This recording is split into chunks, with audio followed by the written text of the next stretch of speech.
यहाँ पर आप बोले कि 10% यात्री स्टेशन बी पर उतर गए, तो 10% यात्री उतर गए तो बचा कितना? 90%।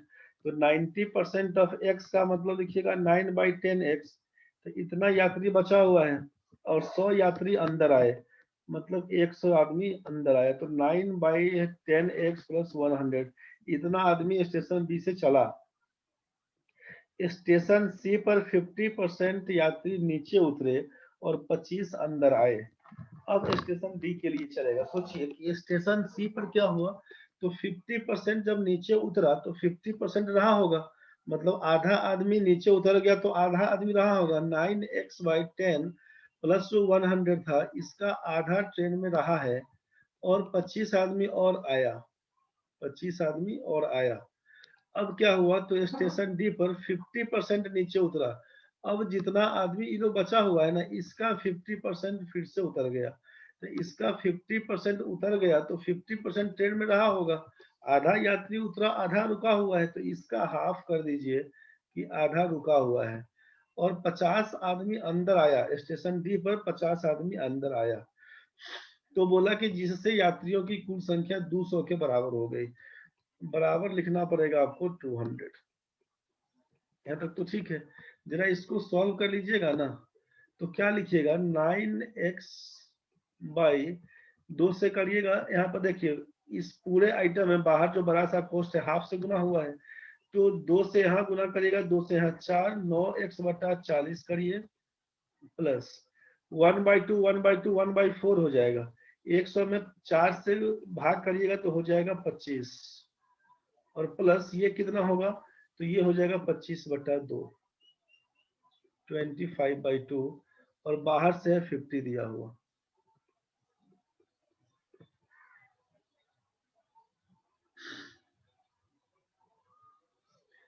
पच्चीस बटा 2 है और इधर बाहर से 50, ये हो जाएगा 200 के बराबर।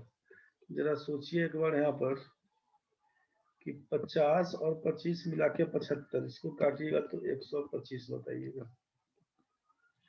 9x/40 का वैल्यू कितना? 9x/40 जो लेफ्ट साइड में दिख रहा है आपको, 9x/40 का वैल्यू कितना? तो 125 में से 25/2 घटाइएगा, 250 में से 25 मतलब 225/2। इसी को काटेंगे आप तो यहाँ से 9 से काटिएगा तो 25 9 225, 2 से काटिएगा तो 20, x का मान 25 दूना 50, टोटल 500 बन के आएगा। टोटल 500 बन के आएगा। दिक्कत हो गया होगा किसी भी को, एक बार फिर से समझ लीजिएगा, या तो x लेके बना लीजिए, तब x लेके समझने में दिक्कत है तो x पर ही बनाते हैं, लेकिन एक दूसरा चीज सिखाते हैं, देखिए कहीं कुछ क्लियर हो जाए आपको ज्यादा।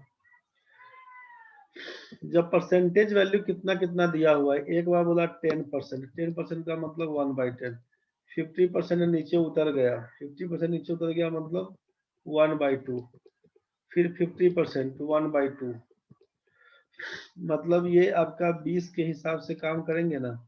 नीचे जो 1/10 और 1/2 दिया, एलसीएम 10 पकड़ेंगे। तो एक बार आसान करने के लिए समझाते हैं। आप ऐसा सोचिए कि टोटल पैसेंजर्स जो ए स्टेशन पर चढ़ा है उसकी संख्या कितना, जो x माने थे उसको 100x बोल दीजिए, जो x माने थे उसको 100x बोल देते हैं। मानने में कहीं नहीं जाता, कुछ भी मान सकते हैं। 100x अगर मानते हैं, परसेंटेज है, 100x बोल देते हैं। तो स्टेशन ए से 100x आदमी चला, बी पर क्या हुआ, एट बी आप बोले बी पर 10% यात्री उतर गया, तो 10% यात्री उतर गया और 100 यात्री अंदर आया। तो आप बोलिएगा कि फ्रॉम बी, ऐसा कर देते हैं कि बी से कितना आदमी चला, ये टोटल पैसेंजर्स फ्रॉम ए कर देते हैं कि ए से 100x आदमी चला, बी पर क्या हुआ, तो बी पर 10% उतर गया, मतलब 100 का 10%, 10 आदमी, तो 100x माइनस 10x, तो बचा कितना, 90x बचता है। तो 90x आदमी बचा और 100 आदमी अंदर आया। आप बोले कि 100 आदमी अंदर आया, यहाँ तक तो ठीक है। अब ये स्टेशन बी से गाड़ी खुली इतना आदमी को लेकर, स्टेशन सी पर 50% यात्री नीचे उतरे और 25 अंदर आए।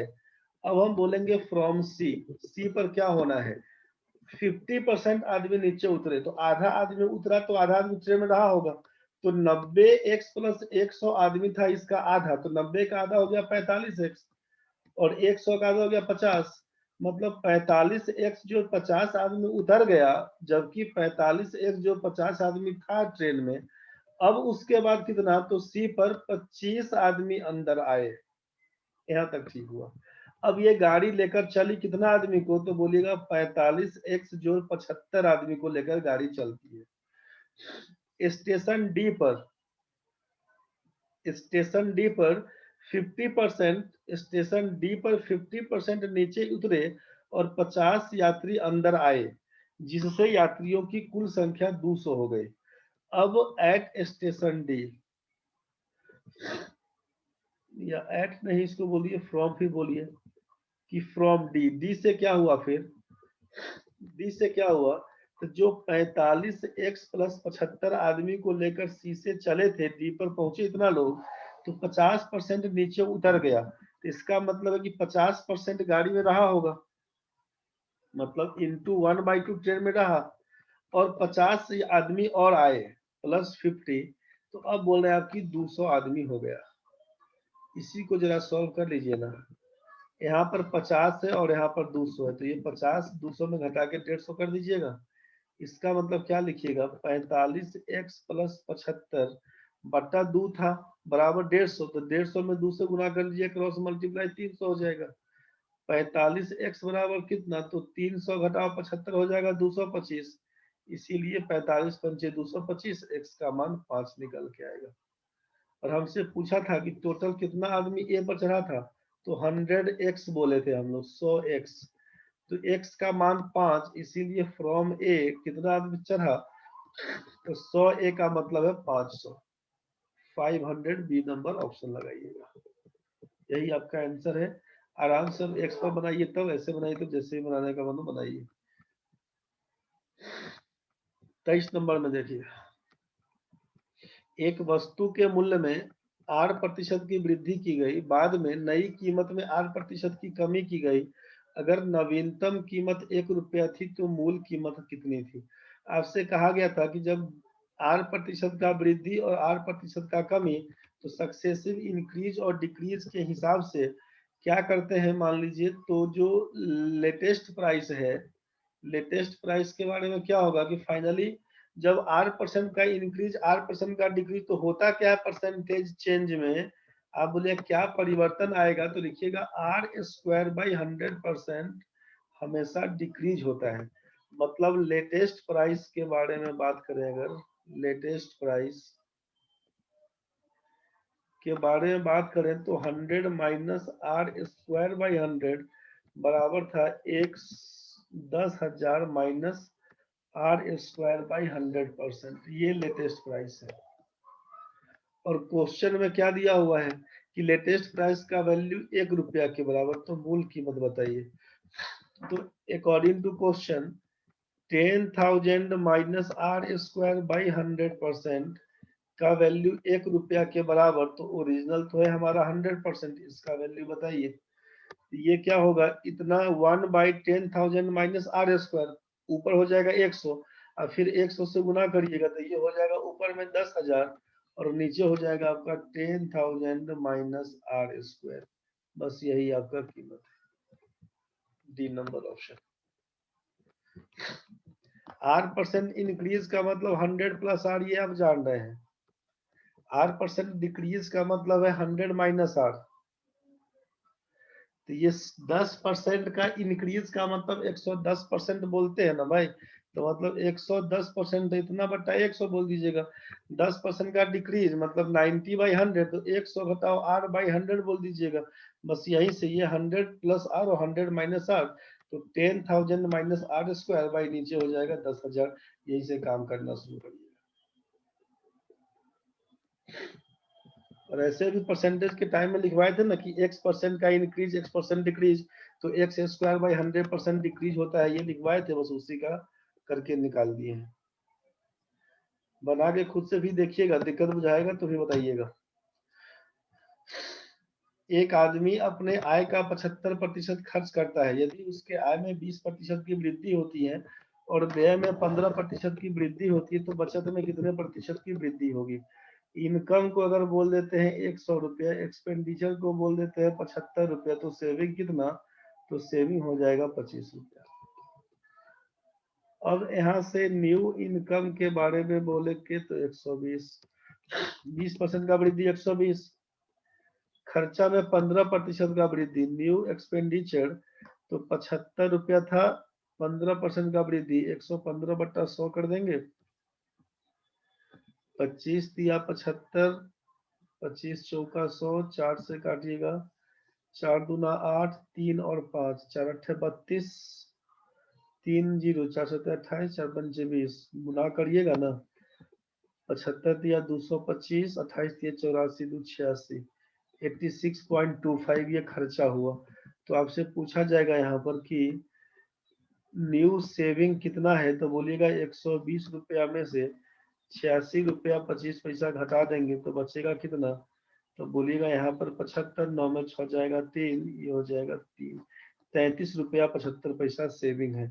जबकि ओरिजिनल सेविंग कितना था? तो बोलेगा पहले 25 रुपए का बचत था, अब 33 रुपया 75 पैसे का बचत है। कितना इंक्रीज हुआ? तो दोनों के बीच का डिफरेंस। तो परसेंटेज पूछा है कितना इंक्रीज है सेविंग का, परसेंटेज इंक्रीज। तो भाई 33.75 में से 25 घटा दीजिएगा, 8.75 आउट ऑफ 25 इंटू बोल देंगे 100%। इसी को काटिएगा तो 25 चौका 100, 75 चौका 300, 3 8 चौके 32 और 3 35%। यही बोलिएगा 35% इंक्रीज हुआ था। Option number D. Next question आपके सामने है, चीनी की कीमत प्रति किलो 16 रुपया से बढ़कर 20 रुपया हो गई। उपयोग में कितने प्रतिशत चीनी की कमी की जाए ताकि खर्च न बढ़े? अब बोलिएगा सर इस टाइप का क्वेश्चन तो नहीं पढ़ाए थे। तो आपको तो हम ये बोले थे ना कि चीनी का मूल्य में अगर 10% इंक्रीज तो उसके खपत में कितना परसेंट डिक्रीज करेंगे, खर्च हमारा अपरिवर्तित रहेगा। ऐसा तो क्वेश्चन बताए थे। जब परसेंटेज वैल्यू दिया रहेगा तब कैसे निकालेंगे? तो यहाँ पर परसेंटेज तो नहीं दिया हुआ था, संख्या दिया हुआ कि 16 रुपया से बढ़ के 20 रुपया हो गई। मतलब बढ़ा कितना? परसेंटेज इंक्रीज आप निकाल दीजिए ना। 16 से बढ़ के 20 मतलब 4 बढ़ा, किसके तुलना में? 16 के तुलना में, गुना बोल देंगे 100%। इसी को काटिएगा तो 4 से काटिएगा तो 4 चौका 16, 4 से काटिएगा तो लिखिएगा 25।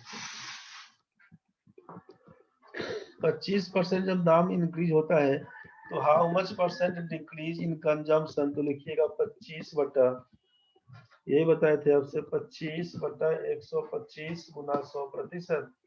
इसी को काटिएगा तो 25 पंचे 125, 5 से काटिएगा तो 20। आंसर आपका है 20% डिक्रीज, 20% देख के आंसर लगा दीजिए। नेक्स्ट क्वेश्चन था आपका 26 नंबर में। एक कस्बे की जनसंख्या 8500 है। पहले वर्ष 20%, दूसरे वर्ष 25% बढ़ जाती है। 2 वर्ष बाद जनसंख्या क्या होगी? After population 2 years after. बोलेगा 8500 रुपए का आइटम है, 20% बढ़ गया 120/100, 25% बढ़ गया 125/100। काम क्या करिएगा? तो बोलेगा 25 पंचे 125, 25 चौका 100, डबल जीरो से डबल जीरो कैंसिल, 4 से काटिएगा तो 30, एक जीरो बढ़ेगा, 5 दिया 15, 75 का 5 हाथ में 7, 15 120 और 7 127, 127.50 डी नंबर ऑप्शन। चेक कर लीजिएगा, आंसर यही है। 27 नंबर में, एक यदि इरेजर की कीमत 25% कम हो जाती है तो एक आदमी 1 रुपया में 2 और इरेजर खरीद सकता है। अब 1 रुपया में कितना इरेजर मिलते हैं? आपसे कहा गया था कि डिफरेंस इन क्वांटिटी, करवाए थे ऐसा क्वेश्चन, डिफरेंस इन क्वांटिटी बराबर लिखवाए थे आपसे डिफरेंस इन प्राइस। वस्तु की मात्रा में अंतर बराबर उसके दामों में अंतर। तो मात्रा में कितने का अंतर? तो 2 इरेजर का। एक आदमी 1 रुपया में 2 और इरेजर खरीद सकता है। अंतर कितना? 2 इरेजर ज्यादा मिलेगा उसको, ठीक है। कितना में 25% का दाम कम, 25% ऑफ 1 रुपी, मतलब 100 पैसा बोलेंगे उसको, मतलब कितना बन के आया, 25 पैसा। ये सोचिए कि जब दाम कम हो गया तो सीपी ऑफ या प्राइस ऑफ बोल सकते हैं, ये प्राइस ऑफ 2 इरेजर बराबर 25 पैसा, इसीलिए 1 इरेजर का दाम, ऐसा कीजिए ना, 25 पैसा में जब 2 इरेजर मिल सकता है, ठीक है, 1 इरेजर का दाम कितना, 25/2 बराबर 12.5 पैसा। एक इरेजर का दाम, एक इरेजर का दाम है 12.5 पैसा। तो आपसे पूछा 1 रुपया में कितना इरेजर, 25 पैसा में 2 गो, तो 1 रुपया में 8 गो मिलेगा, सीधा कहानी है। जब 25 पैसा में 2 गो इरेजर, तो 1 रुपया में कितना, 25 का 100 8 बोल दीजिएगा। वैसे ही बोलेगा कि 12.5 पैसा में मिलता है 1 इरेजर, तो 1 रुपये का मतलब हो जाए कितना, 100 पैसा। 1 रुपये का मतलब 100 पैसा, तो 100 पैसा में कितना इरेजर, तो भाई यहाँ पर 12.5 में सोचिए, 8 से गुना करिएगा तो 100 हो जाएगा, तो 1 में 8 से गुना करिएगा तो लिखिएगा यहाँ पर 8 गो इरेजर मिलेगा, 8 गो इरेजर मिलेगा। अब 1 रुपया में कितना, if the price of erasers goes down by 25%, a man can buy BUY करिएगा, BUY bye 2 more erasers for a rupee, how many erasers are available for a rupee। मतलब देखिए, क्वेश्चन में ओरिजिनल प्राइस या new price करके नहीं बोला है, लेकिन क्वेश्चन में जो देख रहे हैं हम लोग कि यदि इरेजर की कीमत 25% कम हो जाती है तो एक आदमी 1 रुपया में 2 और इरेजर खरीद सकता है। अब 1 रुपया में कितना इरेजर मिलते हैं, अब का मतलब बाद वाला ही होता है, तो आंसर हम लोग 8 लगाएंगे। जो भी लोग 8 लगाए होंगे उनका गलत हो गया होगा, वहां पर ऑप्शन में शायद 6 दिया हुआ था, ठीक है। तो 8 एक्चुअल क्वेश्चन के हिसाब से आंसर आपका 8 ही बनेगा।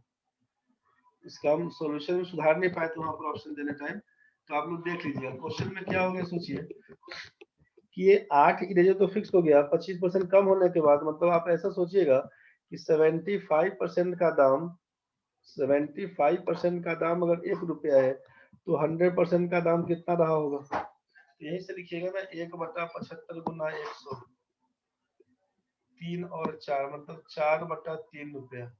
तो बोलिए कि 4/3 रुपया मिलता है 8 गो इरेजर, तो 1 रुपया में कितना इरेजर मिलेगा, तो लिखिएगा 6 इरेजर। तो ये आपका ओरिजिनल प्राइस था, ओरिजिनल प्राइस था 6 इरेजर इन 1 रुपीज, और न्यू प्राइस बन के आएगा 8 इरेजर इन 1 रुपीज। क्वेश्चन में चूंकि हमसे अब 1 रुपया में कितना मिलता है, इसलिए 8 ही लगाइएगा, 6 नहीं लगाइएगा। अगला क्वेश्चन में देखिए, एक परीक्षा में 34% छात्र गणित में अनुत्तीर्ण हुए और 42% अंग्रेजी में अनुत्तीर्ण।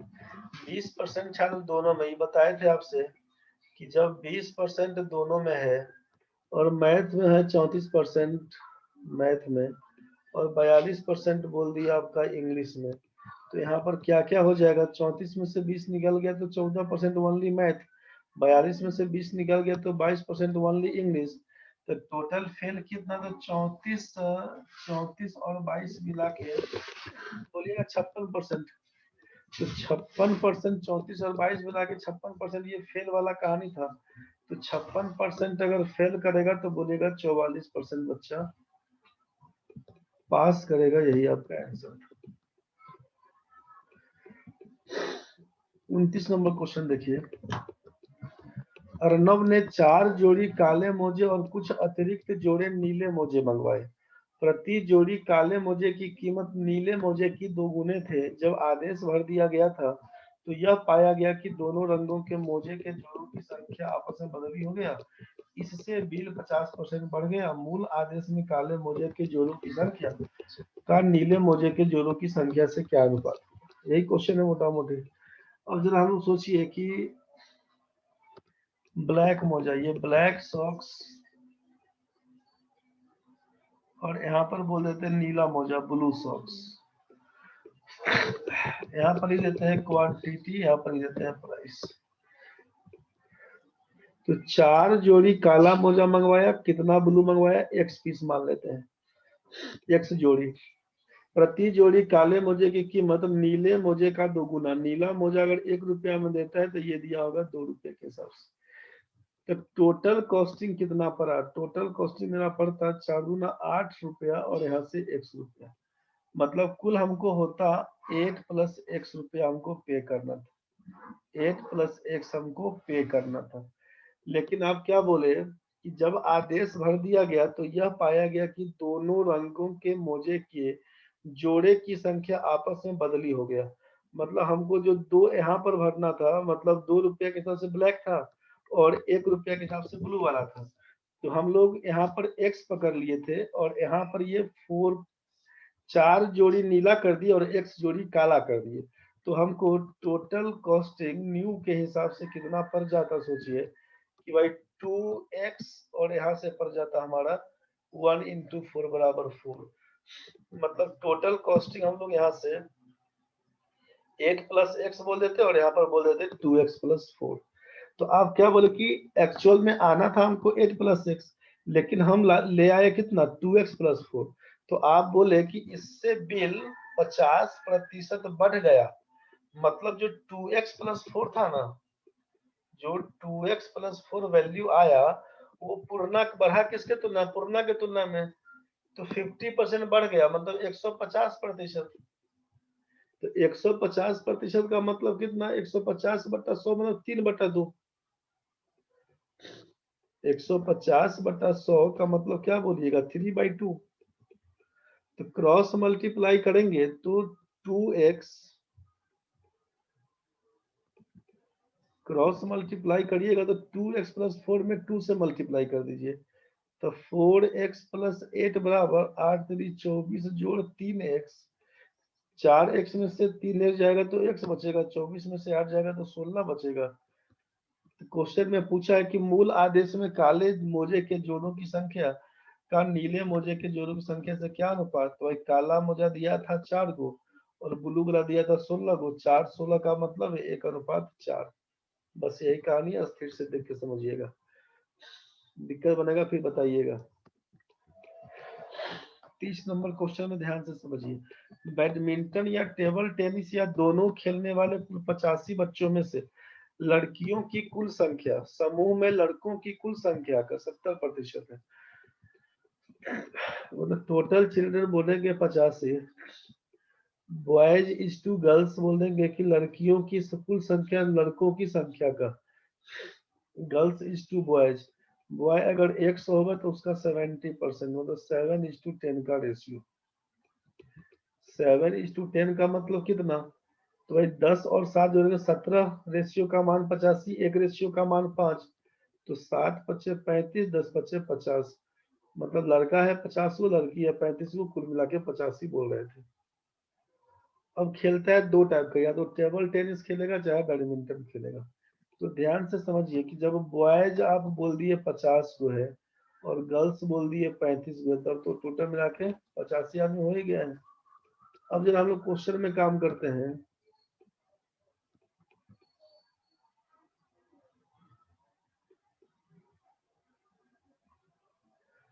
क्वेश्चन में काम करते हैं, इसको लिख देते हैं बैडमिंटन, इसको बोल देते हैं टेबल टेनिस, ठीक है।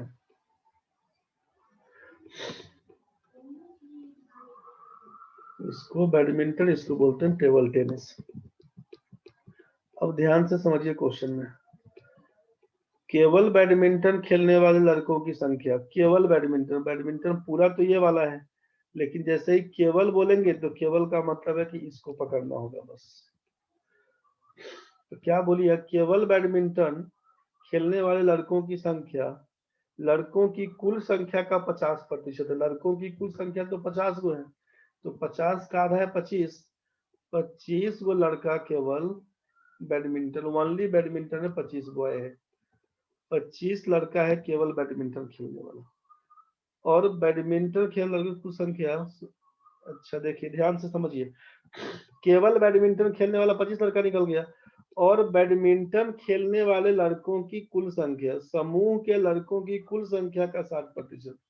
जबकि बैडमिंटन खेलने वाला में क्या आएगा, तो बैडमिंटन खेलने वाला तो ये पूरा कहानी है। तो आप बोले कि बैडमिंटन कितना, तो कुल बच्चों का 60%, 50 का 60% निकालिएगा तो 30 बच्चा बनेगा।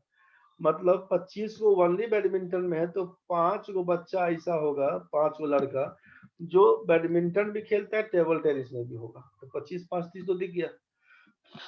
केवल टेबल टेनिस खेलने वाले बच्चों की संख्या कुल बच्चों की संख्या का 40% है।